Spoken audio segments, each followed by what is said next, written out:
안녕하세요, 밥스토리입니다. 오늘은 일본어 표현에 대해서 한번 동영상을 찍어 보려고 합니다. 부탁할 상황이 생기거나 조금 더 우리를 낮춰서 얘기할 될 경우, 결국 우리가 셀러고 이제 바이어가 일본 사람일 경우 가장 어려운 이제 일본 미팅이 될 텐데요. 이럴 때 가장 조심해야 될 표현은 아시겠지만 쿠다사이를 쓰지 않는 겁니다. 그래서 쿠다사이를 쓰는 순간 사실상 그 미팅은 끝이 났다고 보면 되죠. 그래서 쿠다사이는 손님이 점원에게 하거나 이제 상사가 부하 직원에 하는 표현이기 때문에 쿠다사이를 쓰면 안 됩니다. 그리고 이제 그 회의 분위기나 이제 본인의 어떤 직급에 따라 그 표현이 조금씩 달라질 수 있겠지만 기본적으로 일본에서는 이제 그쵸, 우리가 셀러죠. 내가 어떤 직급에 있다는 건 별로 중요하지 않습니다. 예를 들어 A라는 회사면 A의 그 사장 이름도 그 상대방 회사에게 얘기할 때는 존칭을 쓰면 되지 않습니다. 그래서 반드시 예를 들어서 홍길동이다 그러면 저희 홍길동 사장님께서요, 우리 한국에서는 이렇게 표현하는데 일본에서는 마헤샤노 홍길동 또 유모노가 데스네, 이렇게 좀 뭐라고 해야 될까, 굉장히 그 직접적 그 사장이 들었을 때는 기분이 나쁠 수준으로 자기 회사의 대표는 굉장히 낮춰버립니다. 그렇기 때문에 사장도 그 정도로 낮추는데 본인의 어떤 직급을 내세울 상황은 아니겠죠. 그렇기 때문에 본인이 아는 최대한의 겸양 표현을 섞어 쓰고 동시에 그 겸양 표현과 맞는 그 어떤 간절한 어떤 목소리까지 내는 것이 중요합니다. 그렇기 때문에 정성을 들여서 설명하면 들어줍니다.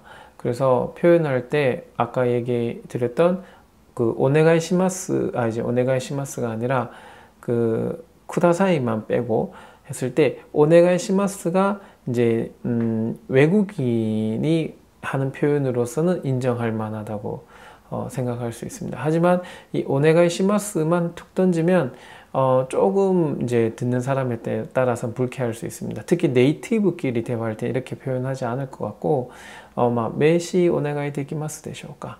메시 오네가이 데키마스까? 라든지 끝에 오히려 오네가이 시마스가 아니라 오네가이 데키마스까? 라고 표현을 하는 경우도 많습니다. 이렇게 오네가이 데키마스까? 이렇게 표현만 해도 요청하거나 부탁하는 표현으로서는 어느 정도 적절한 범위에 들어왔다고 보실 수 있고요. 겸양 표현은 때 이따다케마스까?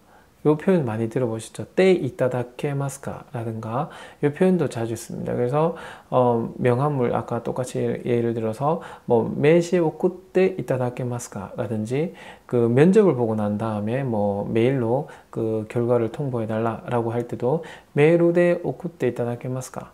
라고 이렇게 표현하면 또 부탁하는 표현이 될 수 있습니다. 여기에서 또 더 한층을 낮춰서 더 낮추고 싶다, 나는 한없이 내려가고 싶다, 자 이럴 때는 대시효과를 붙입니다. 대시효과. 예를 들어서 뭐라고 할까요?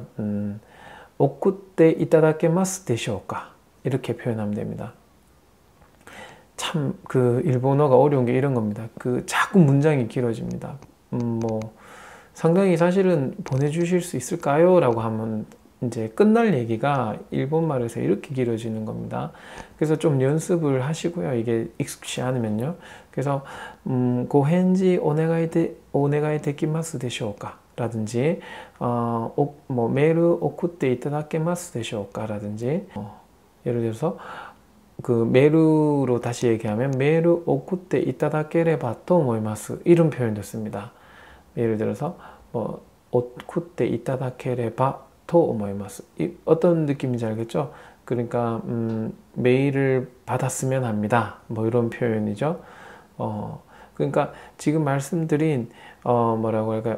오네가이 데키마스까? 라든가 오네가이 데키마스 데쇼까? 라든가 좀 오쿠테 이타다케마스까? 라든가 오쿠테 이타다케마스 데쇼까? 라든가 이런 표현들은 전체적으로 잘 씁니다. 이게 어법상, 문법상 맞다, 틀리다는 생각할 필요가 없고요. 이제 듣는 사람이 이 기분이 어떤 좀 업되게끔 느껴지는 게 더 중요합니다. 그래서 대시효과를 붙이는 상황에서 그 사람이 문법이 틀렸네 이렇게 생각할 리가 없죠. 그냥 이 셀러는 나하고 어떻게든 거래를 하고 싶은 생각이 있구나라는 느낌을 주는 거죠. 그게 실리적으로 생각해야 되는 부분이기도 하니까 지금 대시효과까지 붙인다면 사실상 한없이 내려간 겁니다. 이 정도 내려가서 이제 한국인이 네이티브처럼 이렇게 대시효과까지 붙여서 능숙하게 그 표현을 그 현장에서 구사를 할 수 있다는 건 사실상 굉장한 레벨인 거죠. 좀 회의를 처음에 시작할 때 우리 회사를 이제 소개하겠다라고 할 때도 회사의 会社を紹介させていただきたいと思います라고 시작을 하겠죠. 質問とかあればもう言っていただければと思いますけれどもどうでしょうか? 라든지 뭐 이런 식으로 지금 제가 지금 즉흥적으로 지금 영상을 찍으면서 말씀드리고 있기 때문에 어떨지 모르겠지만 일단은 시작과 끝에 회의의 시작과 끝에 이런 표현이 아마 잘 들어갈 것 같아요. 그래서 특히 마무리가 중요하지 않습니까? 회의가 1시간짜리면 사실 뭐 내용 다 기억 못하고 처음과 끝이 제일 중요하죠. 그리고 요점, 어젠다 정리 몇 가지 해서 자, 요런 것에 대해서 이제 온샤노 관가에 뭐言っていただければ弊社も頑張ってそういう要求に応じて頑張りたいと思いますけども言っていただければと思います라든가 메일을送っていただければと思います라든가 뭐 이런 식으로 이제 메일이 막 그 끝에 막 오고 가는 겁니다. 그래서 여러 가지 번역과 상황이 있겠지만 이제 일본과의 비즈니스에서는 사실상 그 일본어의 어떤 정확한 소통이 중요한데 사실 소통만으로 힘든 게 일본의 비즈니스입니다.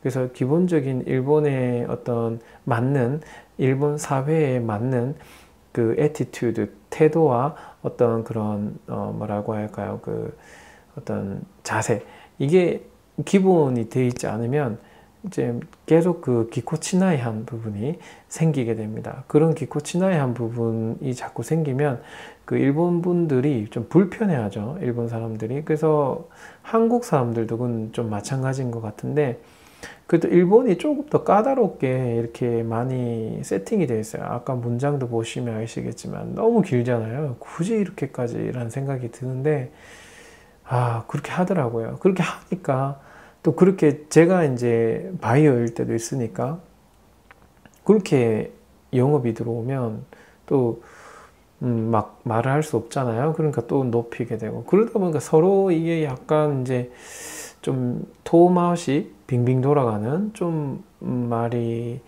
좀 되고 이렇게 뭐 좀 가끔씩 즈바리라고 하는데 즈바리 또 이유 히토 그러니까 그 영어로는 스트레이트 포워드로 막 말하는 사람도 가끔 있어요. 그런 분들은 뭐 좀 그런 사장님들 만나면 오히려 편할 수 있죠. 뭐 그냥 답이 나오니까요. 회의석상에서.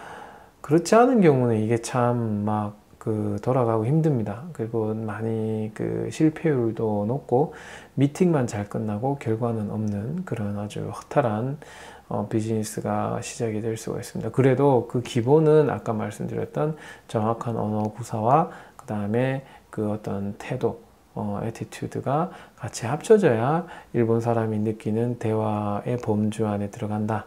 이렇게 말씀드리고 싶어요. 그래서 오늘 일본어로 부탁하기에 대해서 배웠습니다. 그래서 쿠다사이만 쓰지 않으면 일단은 불합격은 아니니까 너무 지금 말씀드린 거 다 외우려고 하시지 마시고 그렇게 좀 참고하시고 영상 뭐 중요한 부분만 캡처해서 외워두시면 좋을 것 같습니다. 자, 오늘은 여기까지 하겠습니다.